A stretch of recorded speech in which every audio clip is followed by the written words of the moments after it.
Hello. Hey, good morning, good afternoon. How are you doing today? Doing good. How are you? Absolutely fantastic. Hey, congratulations on this new album, man. Blink. My God, this is the stuff we need for this summer. Thank you so much. That means a lot. When somebody comes out with a summer album like this, I mean, when did you guys physically start working on it? Because to me, it's like making a Christmas movie. They always do it during the summer months. You know, we started recording this probably about fall of 22, I believe. So it's Wow. been a long time kind of coming. Yeah. Um yeah. See, that's the part of the journey that a lot of listeners don't understand is the fact that what it takes to really bring the music to life. I mean, to go from scratch to having like just demos, now let's go record this. Yeah. Is the process easy for you? Um you know, that's hard. I mean, I find like writing, it normally starts with uh with a riff or some lyrics and Mm-hmm. kind of putting the two together. And yeah, it what if it turns into something that you really love, depending on the meaning of the song and that sort of thing, depends on where that goes. Yeah. But yeah. Well, I love the style of the band with the grunge, the metal, the hard rock. I mean, it's like I've lived each one of these individually, but to have it all together in one place is just perfect. Yeah. Is there like a particular song that you kind of liked the most? Well, yeah, I've got like 6 of them here. Do you want to start with that? How about Desert Sun? This is absolutely the summer cut. That's the one that rock radio stations are going to be jumping all over the place. Yeah. I It's funny that you say that. That's one of the earlier songs that was actually written for the record, and uh yeah, I mean, it's definitely got I guess a summery vibe, with the heat and stuff. It's one of the more lighter songs on the album in terms of like being heavy, but it's still got that kind of darkness to it. Um yeah. When you take a song like that and put it up on live stage, how do you develop that and give that right out there to those people that are in the crowd? Could actually let Cole here, lead guitar, answer that question. Am I coming through? Here you are, Cole. How you doing, buddy? I'm doing good. How are you doing? Fantastic, dude. Taking a song such as Desert Sun to a live audience, what is that transition like? I personally, Desert Sun wasn't actually my favorite at first. And then it like slowly grew on me once I kind of realized that the chorus is what brings the song all together. Mm-hmm. So when it starts off, it's like slow. It's kind of like Alice in Chains a little bit, inspired that way, and then it just goes into this poppy chorus, and I think that it really catches people's ears when they play it live. And we also transitioned it with Along the Watchtower. Great. We do that live. We're not supposed to be saying that. It's usually a surprise, as it likes to be. But Yeah, people don't expect it for sure. We go into our own little version of All Along the Watchtower, and we're like, wait, what? That's it. I love it when a band will do that. And it takes which is probably the reason why I enjoy listening to the live music on iHeartRadio and even on Spotify when they have those live cuts because they're going to do something different in it. Mm-hmm. Now, how did you guys get your hands on Don't Fear the Reaper? I've been with Blue Oyster Cult many, many, many times. And to know this is a love song, did you guys know that about Don't Fear the Reaper? I can see how it actually, is. yeah, I actually did. I actually did know it was a love song, but not when I actually we first kind of had the idea for it. Found that out kind of more so later, looking up some research. When did you become attracted to the song? You know, actually, whenever we were making the record, Bobby, who produced it, he was kind of like, you need a like a cover to really kind of tie in this album together, and we were throwing out a bunch of different ideas. One idea was the Golden Earring song "Twilight Zone," so that could have been one of the, actually could have been the cover instead. But "Don't Fear the Reaper" came up, and it just I mean, everybody knows that song, you Yeah, know. yeah. It's a classic, absolute classic, and I just thought like I could make a very interesting and cool version of it myself, singing it and that sort, uh, in my own kind of way. Yeah. But I was just grateful to be able to do that for sure. Yeah. Hey, Cole, I got to give you some kudos on that song "Reach." My God, that guitar and those drums together. Yeah. Woo, dude. Yeah, that was the first riff that we ever wrote together. Yeah. Wow. Yeah. That one's definitely probably my favorite one. I have a lot of energy in that song. Now, for you two, when you say that it's the first time you guys have written that riff together, what is that like now? Because in reality, now that you're releasing the music, it kind of belongs to the fans now. Mm-hmm. Like, what is it like to like write new songs? Well, no, when you come up with a riff, and all of a sudden when it starts going, and when it becomes that song, that moment, because you're sitting there, you have the real roots and the seeds to every one of these pieces of music. You know the real story. All we ever got was the inside sleeve of an album, or we had some jock on the radio think that he knew better. Oh, the song has like a much deeper meaning than it would come off to be. It's like a powerful song, but it's actually about like a pretty sad story. So I mean, yeah, there's a lot of layers to it. How important are the lyrics for you guys? Because I mean, when you've got a song like "Overgrown," oh my God, sit down and listen to that one. This is where guys need to sit down and pay attention to what you guys are pinning out.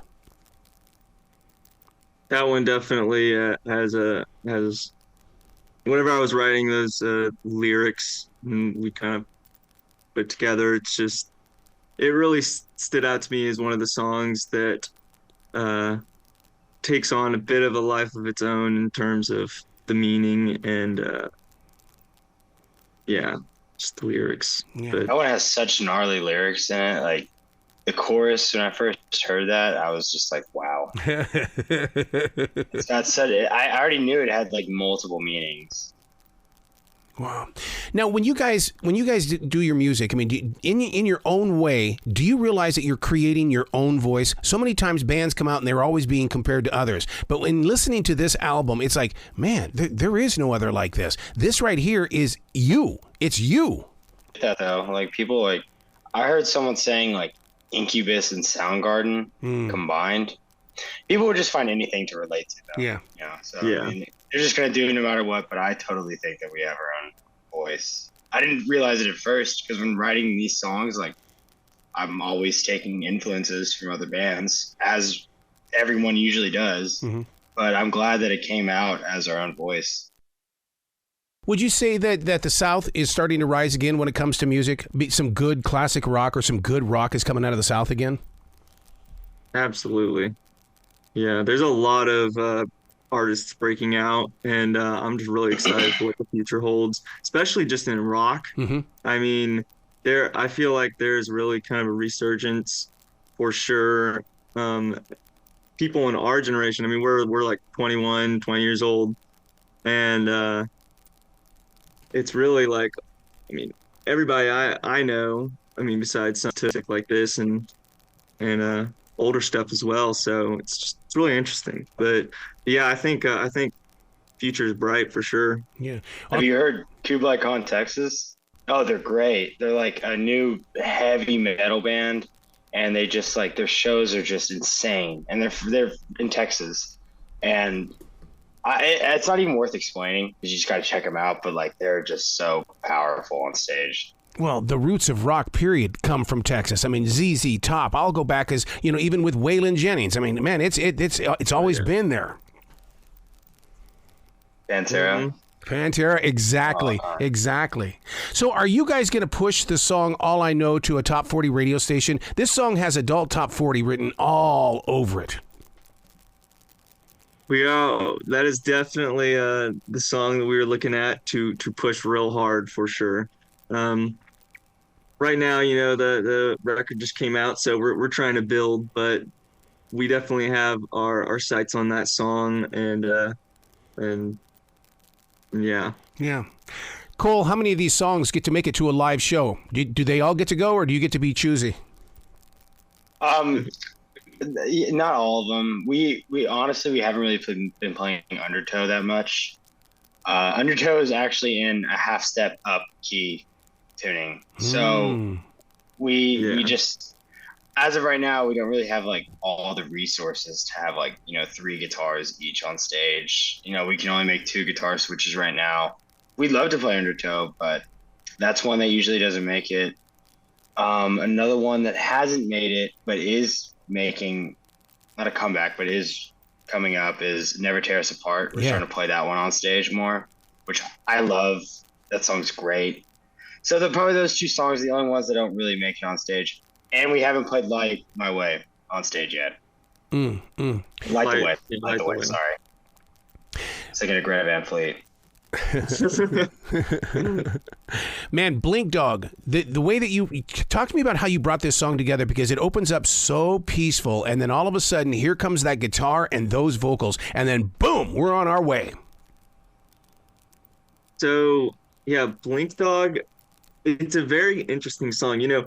Whenever I was kind of forming the idea, I wanted to make a song that kind of was just interesting sounding. Yeah. Like, I don't know how to explain it, but other than that, just like an interesting sounding song. Like, it just kind of goes into that syncopated verse, and then that pre-chorus just play it for me. And I wanted to make it kind of interesting, along with the bridge kind of, I don't know. That's why I love that song so much. That's why it's actually one of my personal favorites, because it's a lot of fun to sing and do live, because it doesn't get old. Yeah, yeah. Well, this whole album doesn't get old. I mean, I've been through it a few times here, and it's fun to, because I'll listen to it inside the studio, and then I take it outside and I listen to it while I'm taking a walk through this forest in South Charlotte. And dude, man, when you hear it outside, oh my God. Yeah, that's awesome. So very nice of you to say. When you guys were listening to it inside your studio, because they always say there's 2 great places to listen to new music: inside the studio and inside the front seat of your car. Did you take it to the car?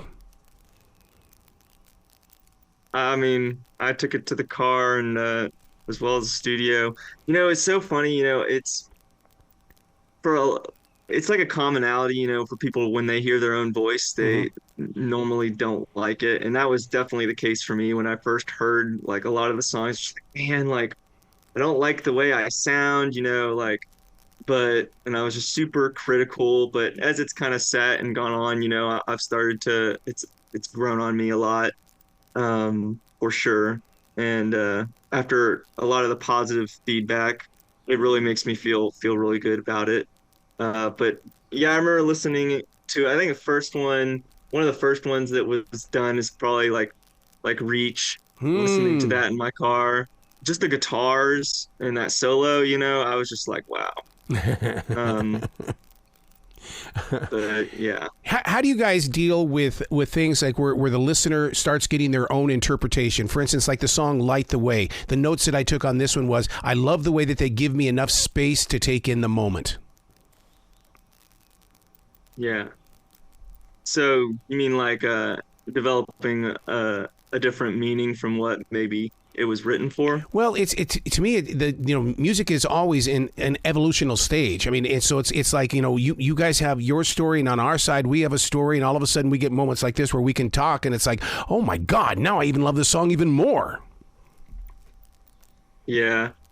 That song actually has, because I've said this a couple times actually, but I like to write with like parallel meanings. So there's like a surface level that a lot of people can kind of understand, and Light the Way could be about just perseverance, and whenever you're kind of lost in life and all that sort of stuff, then you can try and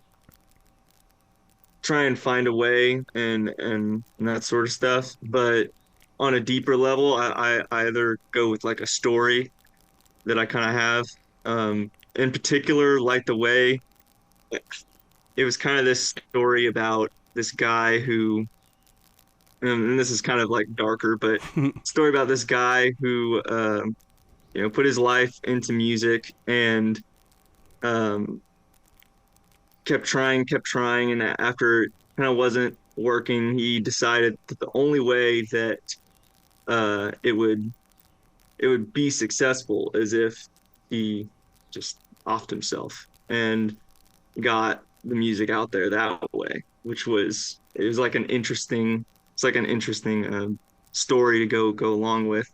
Um, but I like for people who listen to really relate themselves to the song. I mean, that's the whole point. Right. So Exactly. Are you guys setting up a tour? yes, we're going with Saliva and Drowning Pool this May, and we're so excited about it. Absolutely, just so excited about it. Can't stop thinking about it. Will we see you here in the Carolinas at all, or is it still being built? Let me check. I can check real quick. Actually, yeah, we're gonna add on some more dates, I believe, but right now we're going on the Snafu tour May 14th through June 1st, which is kind of. I know we start in Nashville and we end up in Oregon. So. Wow. Yeah, there's no Carolinas on here. Well, I mean, we're gonna be in Tennessee though, but that's like the closest I can think of over in that area. Yeah, other than that, it's gonna be like Midwest. Yeah. North. Yeah. Some Colorado. I love it. Where can people go to find out more about this new album? But more importantly, where can they go to get the merchandise? Because fans love their merch. So actually, we have a little bit of merch on our website, throwerofficial.com.